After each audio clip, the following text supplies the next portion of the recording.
안녕하세요. 네, 정신건강 매거진입니다.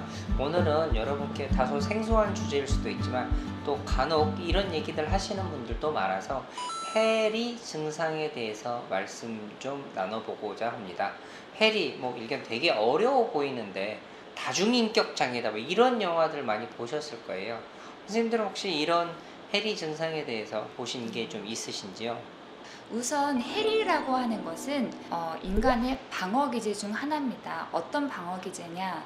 우리가 심한 정신적인 고통을 겪을 때에 우리가 그 고통과 정면 대결하기에는 너무나 불안한 거죠. 그래서 나를 불안하게 하는 심리 상태를 내적으로 이렇게 분리해 버리는 것을 해리라고 합니다. 그러므로 인해서 내가 그 고통과 마주 보지 않아도 되는 거죠. 어떻게 보면 도망치는 거고 이게 분리해 버리는 겁니다. 근데 어떤 한 사람의 기억, 의식, 정체감, 환경을 지각하는 거, 그리고 행동, 이렇게 정상적으로 모두 통합되어야 되는 부분이 붕괴되는 것을 이제 결과를 갖고 오게 돼서 기억이 상실되거나 아니면 다른 인격이 생겨나거나 비현실감 같은 어떤 감각들이 생기게 되는 거죠.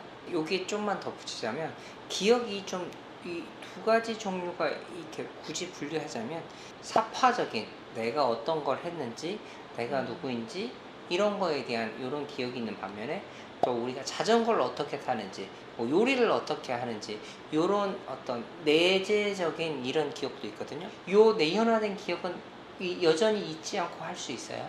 근데 이 사파적 기억이 사라져 버리니까 내가 어젯밤에 뭐 했는지는 정확히 모르지만 혹은 내가 누구였는지 모를 수도 있지만 나는 여전히 요리를 하거나 자전거를 타거나 운전을 하거나 이럴 수는 있기도 하는 거죠. 젊은 분들 중에 이런 분들이 있어요. 정신을 차리고 봤더니 자해를 하고 있다. 기억이 안 나. 그 중간 과정이 어땠는지 기억이 안 난다거나 또 정신을 차리고 나중에 보니까 모르는 사람과 성관계를 하고 있다. 네, 이러신 분들도 있었어요. 그 중간 과정이 기억이 안 나요. 이게 술을 먹거나 약물에 의한 게 아니에요. 그냥 정말 어떤 되게 스트레스나 압박적인 상황에서 갑자기 자신의 기억 사라지고 예를 들면 성적인 부분에 있어서 굉장히 금욕적이고 절제하는 사람인데 갑자기 돌변해서 모르는 사람과 관계를 맺고 그리고 나서 깨어나고 나서 나중에는 내가 왜 그랬을까 이제 후회하고 이제 그런 식의 자아 정체감까지 다 붕괴가 돼서 단절돼 버린 삶을 사는데 그것 또한 인지하지 못하고 살아가는 경우도 있습니다.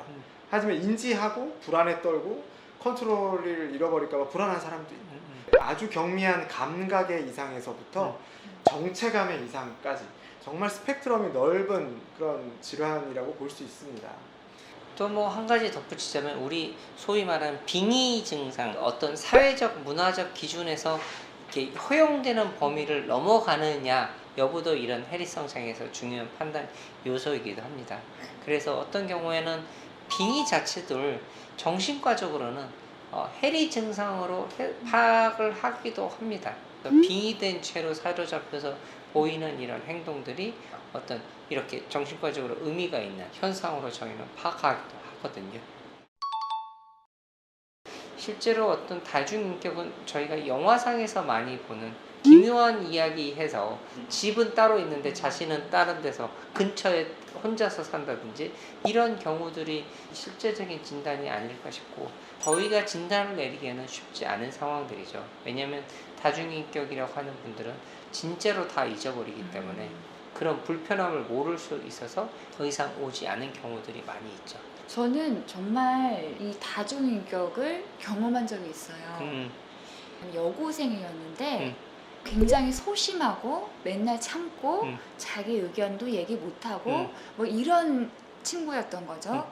근데 엄청나게 이제 인격 모독을 이제 하는 그런 얘기까지 들었어요. 근데 얘가 갑자기 모든 친구가 보고 있는데 갑자기 선생님한테 야 네가 뭔데 그래 이렇게 하면서 전혀 이제 평상시에 그 모습으로 상상할 수 없는 이 두 가지 인격이 한 사람 안에 존재하는 거죠. 물론 주된 인격이 있고 다른 인격이 있어요. 그러니까 한 사람 안에 다른 아이덴티티가 다른 정체성이 존재하는 게 사실 다중이라는 거죠. 한 사람 안에 두 가지 인격이 있는 거죠. 이런 이제 우리 말하는 다중인격, 뭐 멀티플 퍼스널리티, 이제 의학적으로 얘기를 하면 해리성 정체성 장애라고 이렇게 표현되는 굉장히 영화에서 많이 소재로 등장하는데 진단 기준에 명확하게 되어 있어요.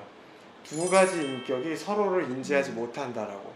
그 진단 기준에 따르면 병원에 오는 건 자의로는 거의 불가능하다고 까지로 저는 거의 네. 보여져요. 그래서 실제로 자기 발로 병원에 오신 분을 저는 본 적이 없고, 그 사람들이 그런 것들을 굉장히 좀 갈망하는 것 같아요. 우리가 도덕이나 뭐 이런 것들이 얽매여서 욕망을 억누르면서 살아가고, 그것과 반대로 본능에 충실하거나 마음껏 공격성을 뽐내거나 뭐 마음껏 화를 낸다거나 그런 자아, 그러니까 사람들이 원하는 도덕적인 자아와 그거와 정반대는 완전히 반대되는 엉망진창인 자아, 이 두 가지를 다 구현하고 싶다는 이런 생각들이 굉장히 강해서, 그렇기 때문에 영화, 뭐 소설, 이런 예술 작품의 소재로 굉장히 많이 사용이 되는 것 같다는 생각이 듭니다. 그래서 이런 것들이 실제로 법적으로 문제가 되기도 하죠.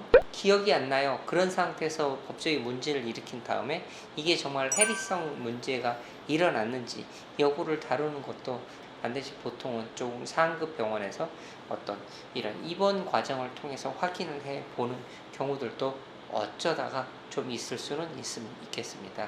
해리성상 정체감 장애라는 진단은 굉장히 엄격하게 내려져야 되고 정말 면밀하게 관찰을 해서 내려져야 되는 그런 진단이라고 할 수 있겠습니다. 내가 그런 일이 있었고, 내가 그때 이런 생각을 했고, 그런 감정이 있었구나. 그런 일이 있었구나.